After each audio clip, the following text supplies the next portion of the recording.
morning, class of 2021. Curry College faculty, staff, fellow professionals, esteemed guests, and my dad that weaseled his way from the back of the room up to the front row with his camera. Welcome. It's an honor to be invited to speak to you all today. I'm sorry if I repeat myself in the previous speeches and from what President Quigley has said, and I'm honored that you think I'm a professional adult. I only tripped twice today. So my name is Soucy. I graduated with the Curry class of 2013 with a major in nursing and minors in biology and women and gender studies. I also am presently a graduate student in the master's program here. I will hopefully graduate in 2018. Passing, please. I am currently employed as a traveling registered nurse, and I worked at Boston Medical Center, Beth Israel, and I am starting in a week at Tufts Medical Center on an intermediate neurosurgery unit. I previously worked with diverse populations in smaller community hospitals, psychiatric facilities, and even Walpole Prison. Looking around at you is not only making me feel really old, but brings me back to when I was sitting in your seats. I was a nervous 18-year-old, anxious and overwhelmed with the amount of new faces surrounding me. It finally hit me that I was on my own. No more curfew, no more high school permission slips or hall passes to go to the bathroom, and no more parents waking me up to make sure I got to school on time because I slept through my alarm for the 12th time this month. I had my own space.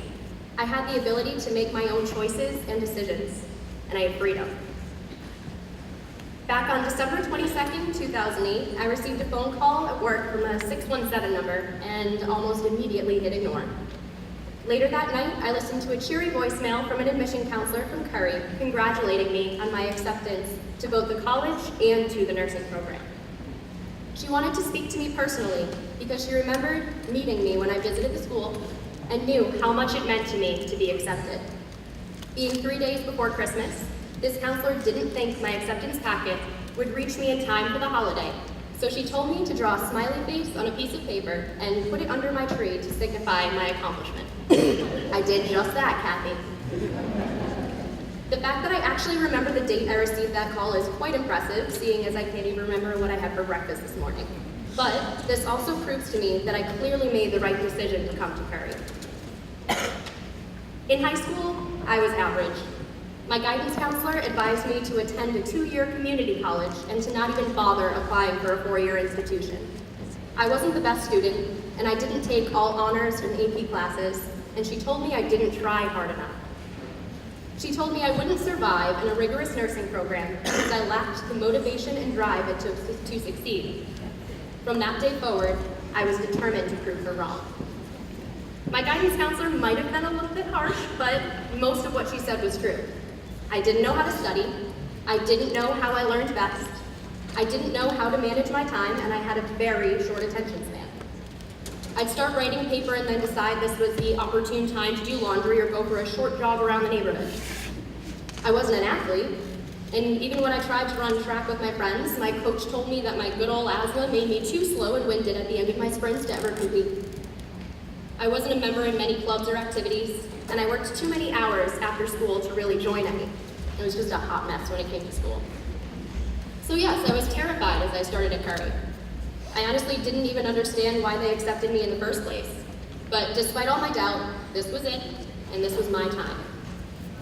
Besides getting lost in Scholars Residence Hall almost every single day for 2 solid weeks, freshman year wasn't too bad. I took a first-year seminar course and learned how to actually sit down and focus when it came to studying. I learned valuable time management skills and how to balance academics with me time. With my Lilly Pulitzer agenda book in hand, coupled with newly learned organizational skills, I got involved. I signed up for every extracurricular on Curry Student Activities brochure, and I'm not over-exaggerating. I was a peer tutor for all prerequisite and core curriculum nursing classes, a nursing peer mentor, and a member of the Student Nurses Association. I performed in Curry Theater for 1 semester, worked in the admission office as a tour guide, and even created my own community service trip to assist in rebuilding Western Massachusetts after the 2011 tornado. By my senior year, I was president of Student Ambassadors, president and key musical coordinator of Curry's student-run a cappella group, president of the Alexander Graham Bell Honor Society, an inducted member into Sigma Theta Tau, the International Honor Society of Nursing, and I graduated magna cum laude. Needless to say, I never slept. Curry truly cares about each individual's success. In the classroom, I was a name, not a number. Even after I graduated, I was still treated as part of the Curry community. I had a nursing professor text me daily review questions to help me study for my licensure exam for nursing. Even beyond that, the same professor called me and reviewed the musculoskeletal system in close to its entirety while I was on the elliptical at the gym. Did she have to take time away from her summer vacation to help me? No. Did she have to stay on the phone with me for close to an hour as I asked her the same questions about how to properly use crutches? Absolutely not. But she did. And I guarantee she would do it all over again, whether for me or for another student in need.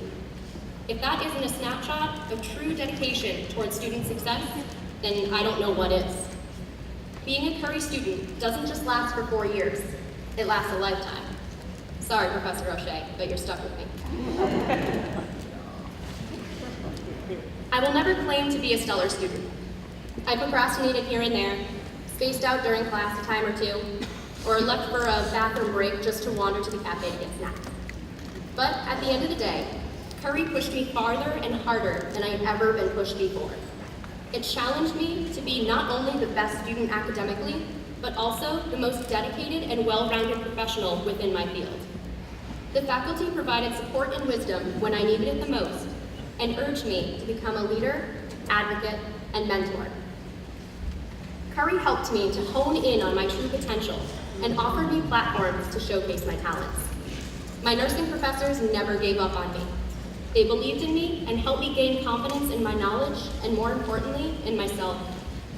The Curry community has shaped me into the successful professional I am today, and there is no doubt in my mind it will do the same for you all. I've lost track as to how many cute 90-year-old elderly patients ask me where I went to school. I can't count how many times patient family members ask me if I knew their son's best friend's nephew that went to Curry for management. What I do remember is how many of those inquiries about my alma mater resulted in sighs of relief when I said I went to Curry College. Curry's reputation precedes itself, and it doesn't surprise me that the nursing program is in its 40th year. But I personally wouldn't call it an anniversary. I'd refer to this milestone as 40 years of excellence. Back in October of last year, I took care of a 94-year-old patient after she fell at home and hit her head. I'm going to refer to her as Peanut, since she was probably 4 foot nothing and about 80 pounds soaking wet. Peanut was completely with it for a 94-year-old and told me her doctor told her to retire on her 92nd birthday because she shouldn't be mowing lawns for a living anymore. Peanut was strong. She had been taking care of herself at home up until this hospitalization, and she wanted to maintain her independence. Peanut told me she had tripped over a small throw rug in her living room and smacked her head. She got so mad that she rolled up the rug, brought it outside to the garbage, and then came right back inside to mop up the blood. After scrubbing her floor clean on her hands and knees, she called an ambulance to come take her to the hospital. I spent a full week with Peanut. My charge nurse told me she requested to have me as her nurse for the entirety of her hospital stay, and I willingly accepted. We spent hours cleaning the staples in her scalp. I brushed her hair as she told me about her husband who had passed away years previous. We walked around the nursing unit hand in hand and talked about how she was going to be my new roommate so we could drink wine coolers in my backyard in our bikinis. Once Peanut was ready to be discharged home, I sat down with her and held her hand and told her how wonderful it was to have met her. She squeezed my hands tighter and told me I was her guardian angel. Peanut said I was the only nurse that would sit down with her at night and ask her about herself. I was the only nurse to hold her hand. I was the only nurse to take hours out of my workday to make sure she was comfortable. I was the only nurse to treat her like a human being instead of a task to complete on a checklist of nursing responsibilities. Peanut told me I had a sense of peace and calm about me, coupled with knowledge to put her at ease when she was in my care. She said I had a level of confidence in my skills, but I remained humble and compassionate. She told me those traits weren't things that can often be taught and learned, but I beg to differ. Curry taught me how to be all of those things. How to see patients as human beings that need and deserve dignity and respect. How taking a few more minutes by the bedside can put a patient more at ease, but also provide for a therapeutic nurse-patient relationship and build a rapport. Perry made me. Class of 2021, you have all come a long way. Your accomplishments and dedication to your education throughout the years have gotten you to this point, and for that, you should be proud. This day isn't about me, isn't about your parents, or even about the Curry faculty and staff. It's about you and your will to succeed. Congratulations on taking the first steps into your professional lives, and enjoy the journey ahead. And as a side note, months after Keynote's discharge, she sent me a greeting card to the hospital. Inside it had magazine clippings of bikinis with both of our names on them. So next stop is wine coolers.